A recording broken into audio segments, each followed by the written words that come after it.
Je suis au Salon du Livre de Castelfranc avec Jacques Bienvenu, qui était aussi du premier salon de Montcuq-en-Quercy-Blanc. Donc il nous vient du Cantal, je crois. C'est ça, d'Aurillac, oui. D'Aurillac, et est connu en tant que chansonnier, c'est bien le terme? On va dire...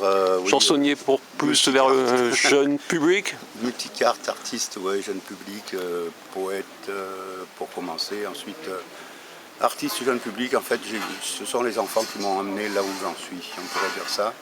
Puisque dans mes classes, j'ai toujours eu des projets artistiques, d'écriture. Et j'ai commencé à écrire des chansons pour eux pendant qu'avec eux, on s'écrivait un scénario pour faire une pièce de théâtre à la fin de l'année.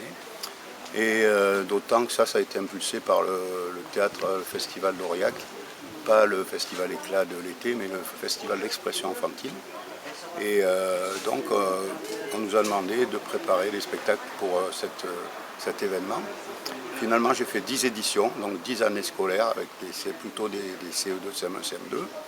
Et on s'est mis à écrire des chansons, et les enfants, avec mon aide, dans le cadre du projet de classe, des histoires. Voilà. Et puis, au bout de 10 ans, ma foi, mon poste a fermé, j'ai changé de classe et de ville. Je suis passé de Saint-Flour à Aurillac, et de là, on m'a demandé, la première chose qu'on m'a demandé en arrivant, c'est déjà, qu'est-ce que tu n'aurais pas un spectacle de Noël, parce qu'on n'y a pas grand-chose pour les CE, etc. De là, j'ai dit, en avant, c'est parti, alors que je m'étais juré de ne jamais aller sur une scène. Et finalement, je me suis retrouvé en train de faire des spectacles de Noël, et du coup, j'en suis à plus de 600, partout un peu en France, en Suisse, etc. Et de fil en aiguille, il y a eu les spectacles, puis les cassettes, puis les CD, et puis maintenant des livres. Voilà, des livres disques qui résument un peu tout ce que j'ai pu faire dans ma vie avec les enfants. Donc Jacques Bienvenu, intermittent des spectacles? Même pas. Non, moi je suis instituteur retraité maintenant, bien que j'ai pris 2 années pour jouer le jeu à fond de mise à dispo. Et j'ai été intermittent du spectacle pendant 2 ans. Mais voyant que c'était difficile, au bout de 2 ans, avec mon épouse, on a vite regagné nos pénates, parce que au niveau des finances et des statuts, etc., c'était pas la joie. Voilà. Donc si on reçoit Jacques Bienvenu dans les salons du livre, c'est parce que maintenant vous avez aussi une vie d'auteur, d'éditeur? Oui, auteur, éditeur avec notre association Enfance et Chansons, qui est le support de nos spectacles aussi. Et le tout basé sur quand même un amour passionné des enfants, de l'enfance, même des enfances, comme je dis souvent, parce que c'est plus riche et moins réducteur, à mon avis, que de dire l'enfance en général. Elles sont toutes différentes et multiples. Donc le dernier sorti, c'est Charivari au Pays Bleu. Oui, Charivari au Pays Bleu, donc c'est le troisième d'une petite trilogie que je ne devais pas faire au départ d'ailleurs. Parce que on fait toujours des choses qu'on ne devait pas faire au départ dans la vie. Au départ, c'était simplement écrire un livre pour doucement aller vers une sorte de fin de carrière. Mais ça a eu l'effet inverse, c'est-à-dire que ça m'a redonné encore plus d'élan. Puis vu que ce premier livre, Panique au Pays Vert, a été très très bien vendu, et puis on ne s'y attendait pas à ce point-là. 2 ans plus tard, on a sorti Panique, du Rififi au Pays du Silence, pardon, sur le monde de la musique, sur fond d'enquête policière. Et puis juste à la suite, parce que du Rififi est parti très très vite aussi, on m'a demandé, et puis je ne me suis pas fait prier non plus. Donc c'était les adieux au musical de Coluche rejoués, ouais. Et finalement, on est toujours Jacques là. Bienvenu, Coluche, même combat. On veut s'arrêter, on continue surtout. Coluche, c'est quelqu'un que j'apprécie beaucoup de toute façon, qui nous manque, je pense à tous de toute façon. Voilà. Et puis, sinon, pour fermer la parenthèse, je ne sais pas, moi, un auteur, l'autre fois m'a dit, tu sais Jacques, je crois que je suis prêt à parier ma main à couper que tu seras là encore dans 20 ans. Je dis, ça m'étonnerait, mais bon, on ne sait pas. Hein. C'est une drogue, l'écriture, tous les arts, c'est quelque chose de tellement prenant. Puis quand on a la passion, on calcule rien, quoi, je veux dire. Moi, je calcule plus, je dirais. Parce qu'au départ, on a la jeunesse des chiens fougueux, là, ou des chiens fous même. Et on se dit, ouais, ça va marcher, c'est bien et tout. Puis après, on apprend, on prend des coups aussi. Hein. Et on apprend à relativiser, à apprivoiser le doute, je dirais, un petit peu, même beaucoup. Et puis ensuite à profiter pleinement de ce qu'on arrive à... Il y a un âge mûr dans l'art, à mon avis. Une initiation. Il y a l'initiation, il y a la confiance en soi qu'on doit gagner. La confiance en soi-même, c'est quelque chose de très important. Et la confiance, bien sûr, du public et des lecteurs et des auditeurs, et la crédibilité en soi-même aussi. C'est pas facile hein, tous les jours. Il y a des hauts, il y a des bas, et c'est peut-être un peu banal ce que je dis, mais en vieillissant, on comprend mieux les choses. Et puis, moi j'ai compris au bout d'un moment, je pense que ça c'est quand on arrive un peu à la cinquantaine, qu'en fait, on fait les choses quand on est jeune, comme ça, sous l'impulsivité, ou on dit des choses, et puis finalement, on ne calcule pas que c'est aujourd'hui, en ce moment même, qu'on écrit les souvenirs de demain. Voilà si j'ai appris une leçon, une seule, ça serait celle-là.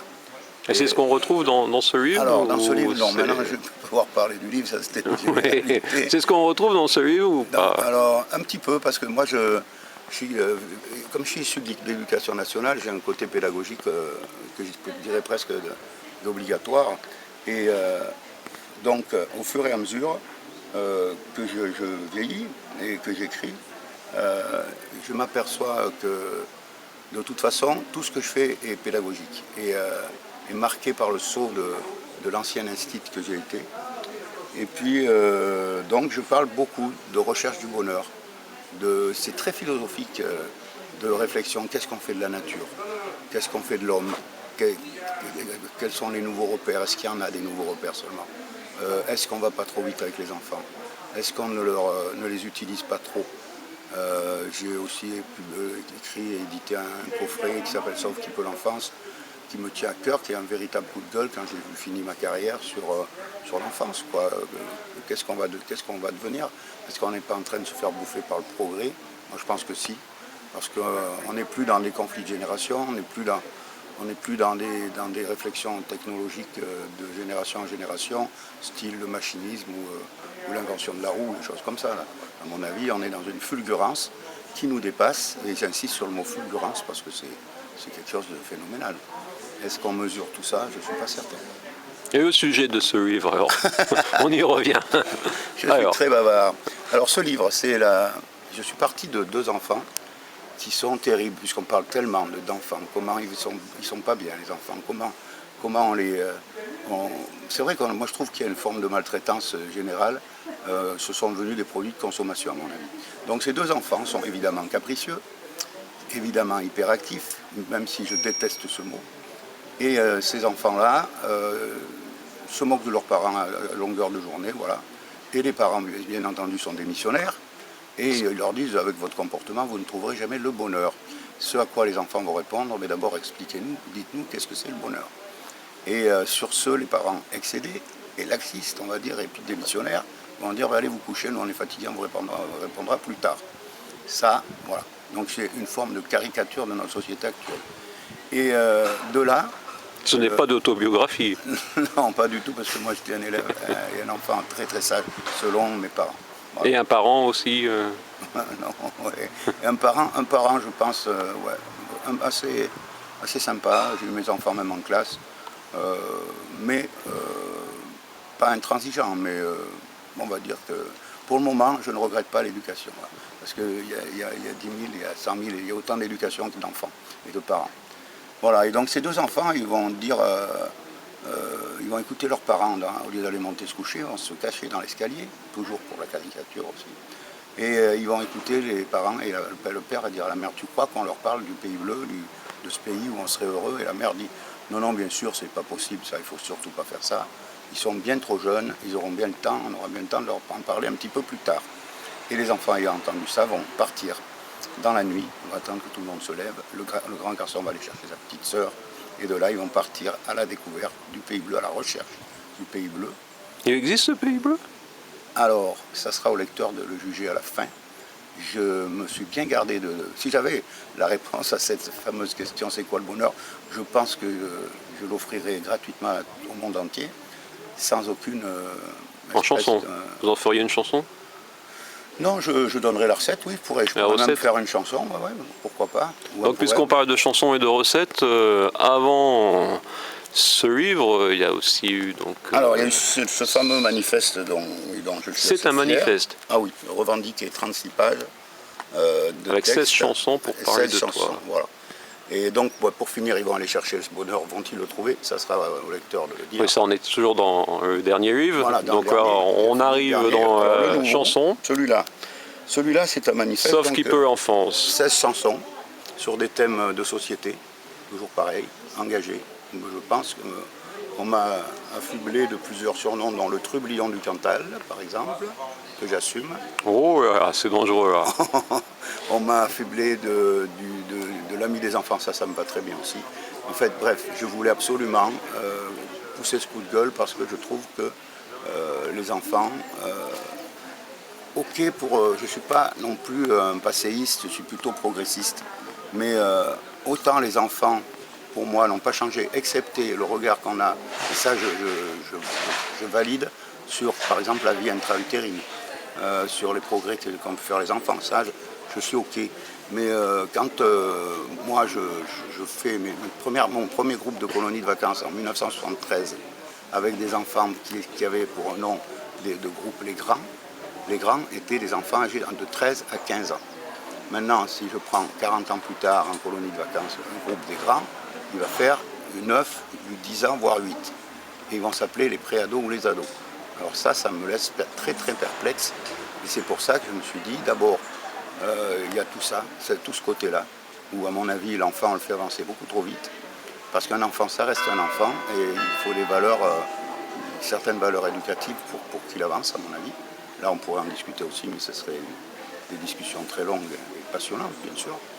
Mais le reste, la marchandisation, j'appelle ça, de l'enfant. Les enfants qu'on met dans des séries qui se retrouvent victimes, ça on n'avait jamais osé quand même jusque-là. Les enfants et les armes.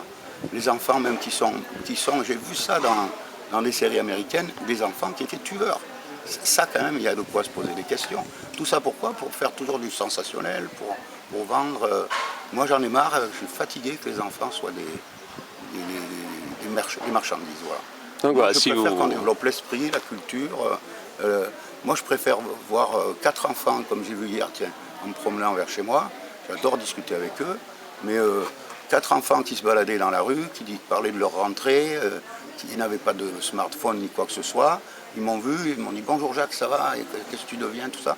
On a discuté, ben, ils ont passé un bon moment, moi aussi, et on n'a pas eu besoin de tout un tas d'appareils électroniques, etc. pour communiquer. Et je pense que le fait qu'ils soient comme ça, qu'ils se baladent et qu'ils découvrent des choses, qu'ils s'y frottent, des fois qu'ils s'y piquent, mais c'est bien plus formateur que des enfants formatés, comme on est en train d'en faire sans arrêt. Voilà. Donc voilà, si vous pensez que dans les salons du livre, vous trouvez que des écrivains qui s'intéressent à la vie du Moyen-Âge ou d'il y a 100 ans et qui s'intéressent aux histoires de vieux, et bien vous savez aussi qu'il y a des auteurs qui s'intéressent à la jeunesse et qui sont impliqués. Donc si vous voulez continuer le dialogue sur la jeunesse, vous avez la possibilité de rencontrer Jacques dans des salons du livre et de lire ses livres, d'écouter ses chansons.